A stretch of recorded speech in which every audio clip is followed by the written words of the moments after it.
خام صاحب یہ فرمائیے گا کہ سوال یہ پوچھا ہے انہوں نے کہ میوزک سننے کے بارے میں دین اسلام کیا کہتا ہے؟ آپ جب بہت اچھی طرح سن لیں تو پھر پوچھ لیں آگے، پہلے پوچھ کے کیا کریں گے؟ میرے بھائی، تمام فنون لطیفہ، وہ موسیقی ہو، شاعری ہو، تصویر کشی ہو، سب بالکل جائز، اللہ کی نعمتیں ہیں۔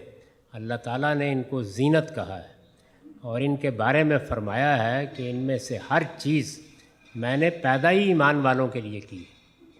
تو اس لیے یہ بات تو ٹھیک نہیں ہے کہ یہ کوئی ناجائز چیز ہے، البتہ چونکہ ان چیزوں کا استعمال بہت غلط ہو جاتا ہے، شاعری کا بھی ہو جاتا ہے، ادب کا بھی ہو جاتا ہے، موسیقی کا بھی ہو جاتا ہے، تو یہ بتایا گیا ہے کہ ان کا استعمال اگر غلط ہو تو اس سے بچیں۔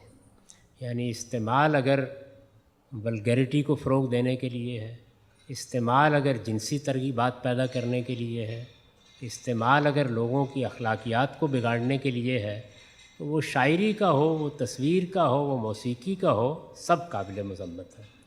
ہمارا دین پاکیزگی کا دین ہے، پیوریفیکیشن۔ پورے دین کا مقصد ہی یہ ہے، اپنے پورے وجود کو، اپنے علم کو، اپنے عمل کو، اپنے ظاہر اور باطن کو زیادہ سے زیادہ پاکیزہ بناؤ۔ تو جو چیز آپ کے باطن کو آلودہ کرتی ہے وہ دین ہمارا یہ چاہتا ہے کہ ہم چھوڑ دیں۔ تو ان تمام فنون لطیفہ کے بارے میں یہی رائے ہے۔ آپ شاعری کو دیکھیے، شاعری کے بارے میں بھی قرآن مجید نے بڑا سخت تبصرہ کیا اور یہ بتایا کہ بدقسمتی سے ایسے لوگ شاعری کر رہے ہیں، درحالے کہ شاعری اپنی جگہ پر بالکل ایک جائز چیز۔ ایسے لوگ شاعری کر رہے ہیں کہ یتبعہم الغاوون، ان کے پیچھے اگر دیکھو کہ کون لوگ ان کی پیروی کرتے ہیں تو ان کا نہ کوئی دین نہ ایمان۔ یقولون ما لا تفعلون، شعر کہیں گے تو معلوم ہوگا کہ رستم و سہراب ہے، اور ویسے چھپکلی کو دیکھ کے چیخ نکل رہی ہو۔ جو کہتے ہیں وہ کرنے کی ہمت نہیں ہوتی۔ اور یہ بتایا کہ جس وادی میں چاہے گھومتے پھرتے ہیں، کوئی ان کا محکم فکر نہیں ہوتا۔ یہ تنقید ہے قرآن کی شاعروں کے اوپر، لیکن شاعری ایک جائز چیز ہے۔ ہمارے ہاں الطاف حسین حالی بڑے شعراء میں سے ہیں، آپ دیکھیے انہوں نے شاعروں پر کیا تبصرہ کیا ہے۔ وہ کہتے ہیں کہ گناہ گار وہاں، یعنی قیامت میں گناہ گار وہاں چھوٹ جائیں گے سارے، جہنم کو بھر دیں گے شاعر ہمارے۔ کیوں کہا ہے؟ اس کی وجہ اس کا کانٹینٹ ہے، یعنی جس طرح کی جعفر زٹلی قسم کی شاعری اس وقت ہو رہی تھی اس پر تبصرہ ہے، ورنہ وہ خود شاعر ہے۔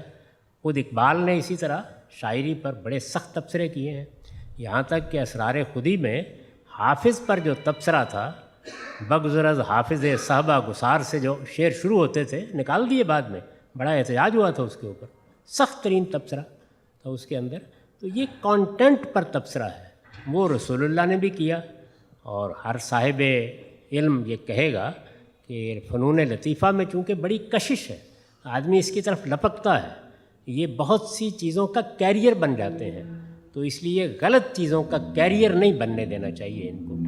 تو یہ ہے، تو آپ کو کانٹینٹ دیکھنا چاہیے، آپ کیا سنتے ہیں۔ باقی موسیقی بالکل جائز ہے، آپ چاہیں تو اس موضوع پر جتنی روایتیں ہیں، یہ موضوع قرآن میں تو ہے نہیں، حدیثوں میں ہے، اس پر میں نے کام کر دیا ہے، وہ شائع ہو چکا ہے، ذرا دیکھیے۔ اس میں خود رسول اللہ نے ایک موقع کے اوپر اپنا واقعہ بیان کیا ہے اور بتایا ہے کہ کون سی موسیقی جائز ہے اور کون سی ناجائز۔ 23 اعتراضات کی سیریز ہے، اس میں غانم صاحب نے بہت مفصل اس پہ گفتگو کی ہے، آپ اس کو سن بھی سکتے ہیں۔